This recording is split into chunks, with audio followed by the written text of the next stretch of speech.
The views and opinions expressed in the following program are those of the participants and do not necessarily reflect those of KSMQ Public Service Media Incorporated or its assigns. Welcome to Farm Connections. I'm your host, Dan Hoffman. On today's show, we learn what happens when FFA students bring their farm to town during the Ag in the Classroom Day in Rochester. Ken Tisi looks into his crystal ball to see what's in store for the ethanol industry. Angel Casper from Owatonna shares her education and career goals.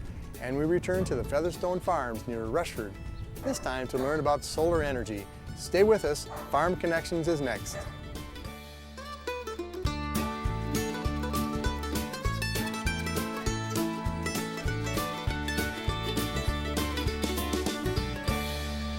Welcome to Farm Connections with your host, Dan Hoffman. Brought to you in part by Absolute Energy, a locally owned facility producing 115 million gallons of ethanol every year, proudly supporting local economies in Iowa and Minnesota. Absolute Energy, adding value to the neighborhood. Farm Connections has traveled to Featherstone Farms in Rushford, Minnesota. We've talked to Jack in the past about vegetables, but today, the owner of Featherstone Farms, Jack Hedin, will tell us a little bit about solar. Jack, welcome to the show. Thank you very much. So you're an innovator in vegetables, but also in energy. Why did you go to solar? Coming out of flooding and relocating here to this area, experiencing disruptions of weather one sort or another, huge impacts on our business. And at some point I just got tired of complaining about the weather. I put two and two together, I connect the dots, you read the science, you realize this is about early stage climate change. And it became clear to me that I needed to be part of the solution rather than just belly aching about the results. And so this is where, for me, renewable energy, solar panels, ground source geothermal, other things really got to be something that we were going to put our money where our mouth was. Well, and it's great to be a good citizen and set a good example, but every farm and small business operator knows at certain points, all of a sudden bottom line is what we're all about. Yes. How did this impact you economically? Well, certainly in the upfront it was expensive. You know, it was over $250,000 system that we installed in 2011. So there was upfront costs that we found ways to manage. At the time, with federal and state grants, it looked to be about a 14-year payback. We subsequently received another grant from the U.S. Department of Agriculture, the REAP program, which has brought the payback down to somewhat lower than 7 years. So we're halfway into that period. Within just a very short time, this will be paying back and earning us money, saving us money, rather than just costing us debt service. Did you use any other agencies in Minnesota to help with the project? Mm-hmm. Yep, we had a low interest loan from the Minnesota Department of Agriculture through Rural Finance Authority, and great to work with the MDA folks, and then lots of local investors, friends of the farm that lent money on positive terms for us to be able to make it slightly more affordable. So did you have to change much to put a solar system in? Good question. We had to start from scratch in terms of the design process. Turns out the building we were going to put the panels on was not large enough, and it was not structurally stiff enough to support the panels. We began with research about the building itself, about our existing electrical system, a whole set of legal and financial questions, negotiations with our utility about the buyback rates, engineering things of all sorts, things way beyond the level of your average vegetable grower. So I was very lucky enough to have a lot of people helping me in the thing, researching different aspects, running the numbers, this scenario and that. A lot of it happened during a growing season, so I was out managing crops and keeping the business turning even as this work was going on. So it was a distraction. I'll be honest with you, it was a distraction for a period of time, but I think one that is will pay back many times over in the life of the array. Well, again, you're thinking long-term, which is great. In addition to the REAP program with the USDA, were there other agencies or programs that can offer help on that expertise? I think there are certainly commercial enterprise of all sorts. Even 5 years ago when we were doing this, it was still a kind of a burgeoning industry. I don't think there were as many commercial and public consultants and others to help coach a guy through this. I'm sure this day and age would be a lot easier in that way. Jack, you mentioned a 7-year payback. Is that at the current electrical rates or projected increases? I think that certainly includes a projection of the cost of power over time. So this is looking forward on actual rates over the payback period of the project. Jack, has the solar system and the returns on investment met your expectations? Oh, absolutely. When we run the numbers and look at the cost of the investment, the payback, the savings, the actual income that we get from selling power back to the utility certain times of year when we're not consuming that much here, it has definitely met our expectations. I think the manufacturers were a little bit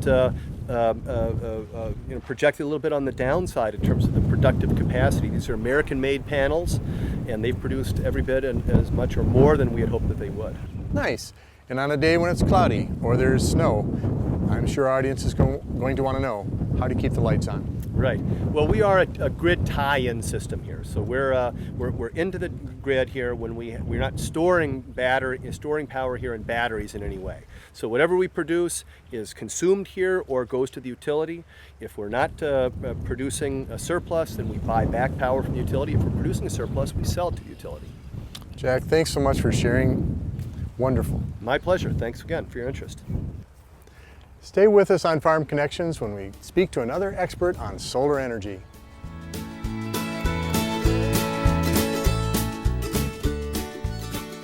Farmers and anybody else that's considering a solar system should look at all the resources available to them, reaching out to other agencies to help with perhaps financing or technical expertise. And with us today is Fritz Ebinger from the CERTS, C-E-R-T-S, Clean Energy Resource Team. Thanks for joining us, Fritz. Thank you. Tell us just a little bit, Fritz, about the cooperation between the University of Minnesota and CERTS. Sure. CERTS is a part of the University of Minnesota Extension System. We operate under the Regional Sustainable Development Partnerships Program. Well, why is it important for the University of Minnesota or anyone really to cooperate on things like solar energy? Well, CERTS focuses on farm energy efficiency and renewable energy, and the idea is that we want to keep energy local since Minnesota does not have any oil or coal resources. And we also have a very upstart kind of business in Minnesota making solar equipment, isn't that correct? That's correct. There are a handful of companies in Minnesota that fall under the Made in Minnesota banner. That means they've been certified that at least components of their systems are manufactured here, creating local jobs for the state. So this farmer or any farmer or small business wants to put some solar in or do something with clean energy. How do we approach you? Well, we're easily found on the website, mncerts.org, or you can also Google CERTS at the University of Minnesota, and our faces will pop up.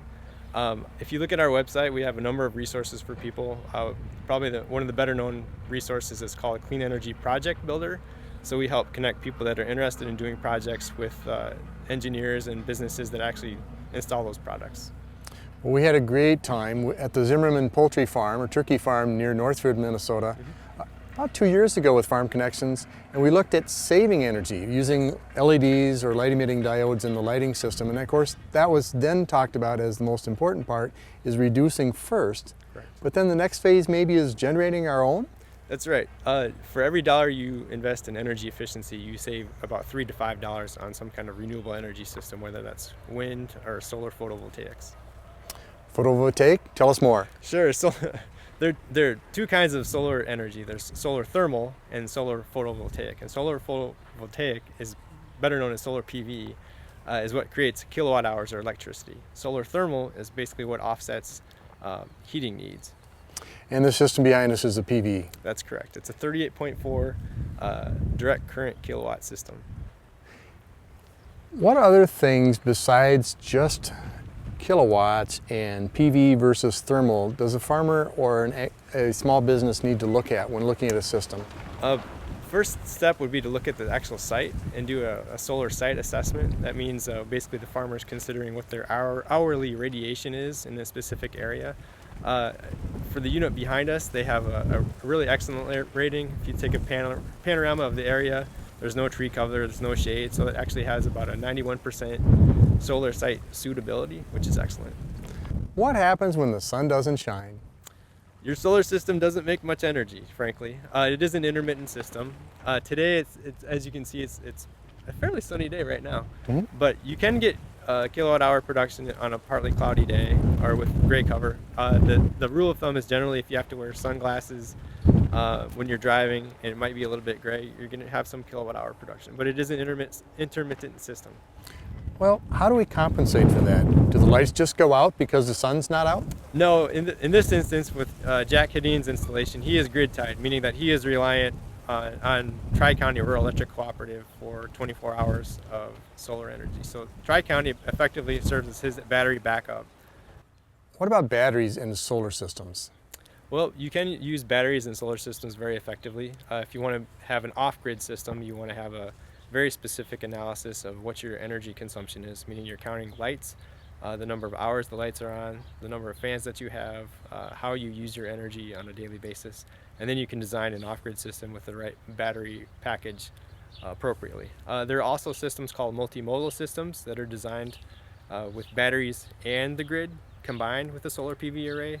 In those instances, if the grid goes down, for example, if there's a bad storm, those batteries trip on to supply critical load energy to things like refrigeration in Jack's instance, so his produce doesn't spoil. And when he's tied into the grid, he has a very reliable source of energy, but also he's providing a benefit to the public or to the co-op. Can you describe that? Sure. Under Minnesota law, there's a law called net metering, and that allows farmers or rural agribusinesses to produce up to 39.9 kilowatts of energy. In exchange for that production of energy, they are compensated at the retail rate of energy. It's a fairly complex concept, but basically allows you to spin your meter forward or spin it backwards. And the rural electric cooperative is there to back you up. I would say it's really important to work with your rural electric cooperative when you're installing a system. They have a lot of technical expertise, and they want to make sure that everybody is being treated fairly in the system. Nice. I would also think that the cooperative or the supplier of electrical energy would be happy that maybe we can reduce some of the peaking demand. That's correct. Solar PV is good for reducing peaking demand on, for example, on a hot August sunny day when the wind might not be moving and the temperature is around 95 degrees. That's when everybody turns on their air conditioners and their fans, and so as a result, the rural electric cooperative has to buy energy on the spot market, which is a really expensive way to consume energy. Jack, the owner of this business, mentioned some programs that help make this solar project more affordable, and also mentioned USDA and REAP. Do you coordinate or link these programs and systems together? Yes, we do. The CERT's office at the University of Minnesota Extension is full of resources for people, and if we don't know the answer, we know who has the answer. For things like the USDA's Rural Energy for America program, REAP, we have very friendly contacts within that office, the Office of Rural Development, that can answer all those questions if we don't know the answer ourselves. So we're very well versed in the Minnesota Department of Agriculture programs, the USDA programs, and any number of other resources for funding projects and getting the right analyses done. Very helpful. Thanks for your time, Fritz. Thank you. Stay tuned as Kent Deasy gives his commentary and outlook for the ethanol industry.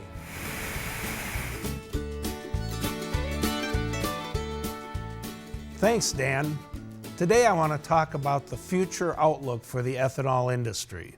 The corn-based ethanol industry has been on a roller coaster ride of profitability swings in recent years due to wide variations in corn and oil prices. There are 213 ethanol production facilities in the United States with a total capacity of about 15 billion gallons of ethanol per year. Minnesota has 20 ethanol plants with a production of about 1.2 billion gallons of ethanol per year. If you go back to the drought year of 2012 into early 2013, many ethanol plants had negative profit margins. In fact, during that time period, some ethanol plants even temporarily closed due to low profitability. By the last half of 2013 into 2014, most ethanol plants experienced a very profitable period due to reduced corn prices and fairly stable oil prices. And of course, late in 2014 into 2015, with the low world oil prices, again, many ethanol plants have very tight profit margins, though we haven't seen any plants cutting back on production up to this point. The Again, the big factor in the production side is the price of corn.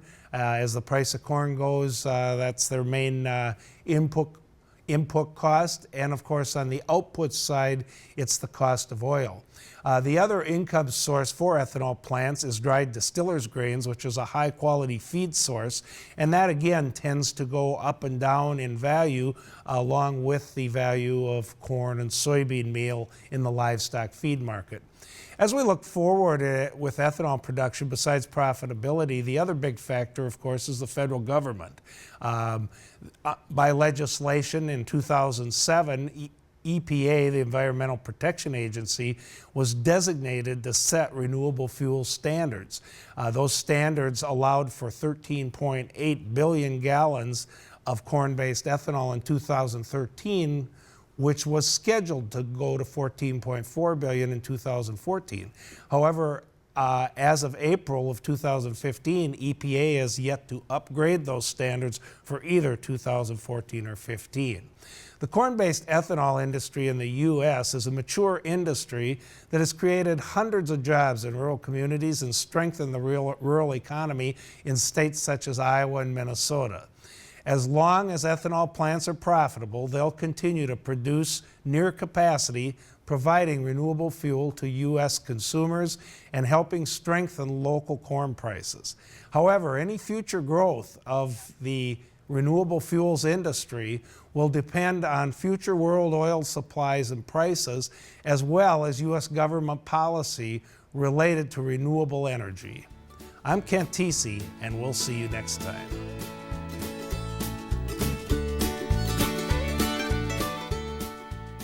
We're at Gage Elementary in Rochester, Minnesota for the Minnesota FFA and Rochester Ag in the Classroom Day. And with me is Dane Gillespie. Welcome. Thank you. So you're from the Spring Valley Wyckoff FFA chapter, correct? Yes, I'm from the Spring Valley Wyckoff FFA chapter. Any offices that you've held in that? Yes, I've held an office the last 3 years. So I started with Sentinel, and then I was treasurer, and then I was vice president. Well, what role do you have in the Ag in the Classroom Day? So today I am the student organizer. So I have helped organize this event with my advisor, Crystal Brogan. And I have talked to Colleen Thompson and other organizations like St. Joseph's Equipment to get a tractor and the Olmsted County Dairy Association to get cheese sticks. And Colleen Thompson is the assistant principal here at Gage. Yes. Did she embrace you coming in and talking about agriculture to their students? Yeah, she has an agriculture background, so it was pretty much a perfect fit that we were able to come to Gage Elementary and do this Urban Ag in the Classroom Day. Well, here you are, and what have you brought with you? Well, we have brought some steers, we have brought goats and chickens, well, not chickens today. We have brought sheep, and we have brought a rabbit, and we've also brought tractors and a lawnmower and feed for the animals and cheese sticks. So. Sounds yummy. Yeah. Why is it important for the FFA and others to share their knowledge of farming and agricultural practices with others?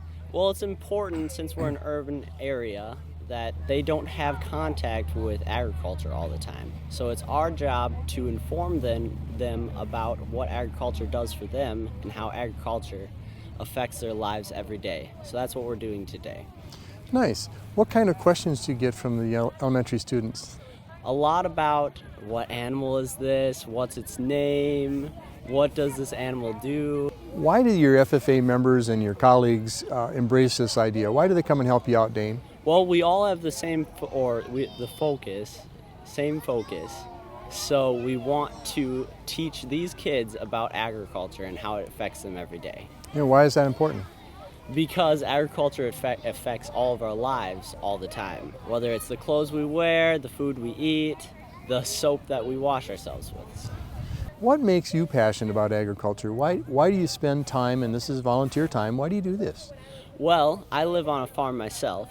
So it's exciting for me to see kids learn about agriculture and learn about what we do every day. And tell us about your farm and your FFA projects. I live on an organic corn farm, So we have roughly 800 acres that we do organic corn, alfalfa, and oats with. We also have 200 acres of conventional corn. We also have over 100 beef cows, which are cow-calf, and a barn of pigs. Well, have fun today. This is a wonderful experience, and thanks for sharing with KSMQ Farm Connections, but also the Gage Elementary students. Okay, thank you. Let's find out more about Ag in the Classroom Day at Gage Elementary.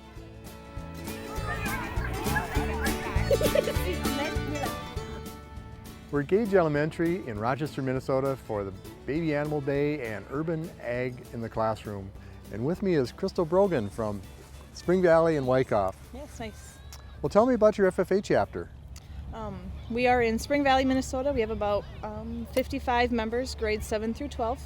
We're active in our community. We have a garden where we do farm-to-school produce for our school. We also do PALs throughout the year with our first graders. Students are very active in contests at the regional level. And then last year we started this Urban Ag Day at Rochester. And how has it been received? Very positive. The teachers and the administrators really like us coming in and teaching the kids about where their food comes from start to finish and how it gets onto their plates. The teachers also have some lessons they incorporate, or is it pretty much self-contained by you and the FFA chapter? We send a pre-lesson that kind of goes over some basics of terminology for cattle and pigs and sheep. And then we send in small groups of 3 students to each of the classrooms today, and they do lessons about where tacos would come from, starting with the shell, where it originates back to, and then there's some videos talking about milking the cows, starting from the farm to finish. They're also planting tomato seeds in the classrooms. In addition to, they're leaving with an ear tag as kind of a memento to remember our day together. Nice. And as we can tell from the young people moving around us, they're very excited. Yes, they do like to get out and see the animals and pet them, and just something different for them that they can relate to. How do you use this activity to develop leaders in the FFA chapter?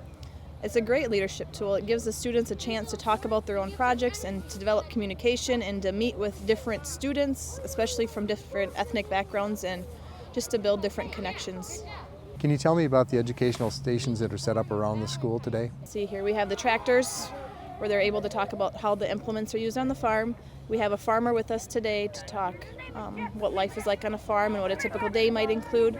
We have feed that the animals actually eat, and so the kids can see it, they can touch it. And then there's also a few animals up there where the students are allowed to pet and touch and see live.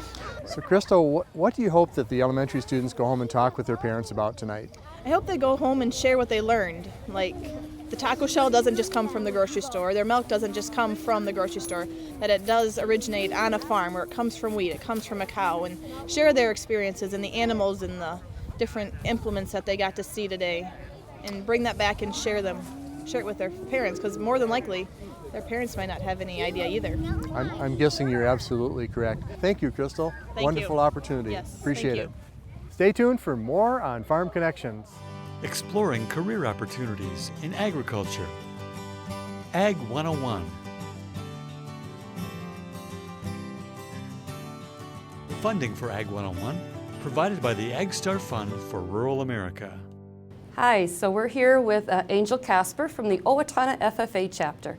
Angel, could you tell us a little bit about what you're interested in for a future career? Well, I currently attend South Dakota State University and am majoring in agronomy with a double major in ag leadership. I just grew up with that passion out in the field in agriculture, and just working with soil and different types of crops has just been something that's always intrigued me. And I know I'm definitely an outdoorsy person, and I definitely like people. Okay, so you're in an FFA, where there's some leadership experiences that you've done so far that have kind of given you some ideas of things that you want to do for a future in a career? Well, just being an officer and like being able to lead people and going to conferences and stuff like that definitely pulled me in. I also was able to lead a conference in Wisconsin back in early March, and just being able to lead that and be a role model to them was really cool. I just really liked the leadership aspect of it, but also the CDEs pulled me in too, just working with different individuals and having to learn the hands-on part of agriculture was just really cool. And I really liked horticulture in Owatonna. It was a fun class being able to work with different plants and learning about soils and different ways of growing plants. So Angel, some career suggestions that I would have for you is in the agronomy area, in Owatonna and Steele County area, we have Central Valley Co-op, and they do hire agronomists. They have people that work also like in plant geneticists, so there's other different areas in there. You could be a salesman. With your leadership experience that you have so far and your interest in leadership, there's a lot of different business opportunities too within the plant area. There's also areas for two-year degree students that you could also do, and that would be anything from like spraying. You could become a specialist with pest, insecticides, spraying fertilizers and things like that. You mentioned that you like to drive a tractor, so that might be something that you could do. And there are people out there that are licensed and certified crop specialists that work in areas of taking care of the crops to make sure that they are fertilized and chemical applications are done correctly. So that's another possibility for you. Well, Angel, it's been really great to talk to you and give you some ideas for some careers, and it's good to hear that you already have a goal in mind. And so thank you very much for doing this interview with us, and good luck. I think you'll do really well. So, Thank you. Yep. Thank you. It's been another great day in the field of agriculture, watching kids learn about what happens on the farm, getting up close with solar energy, and meeting young ag leaders. I'm Dan Hoffman. I hope you'll join me again for Farm Connections.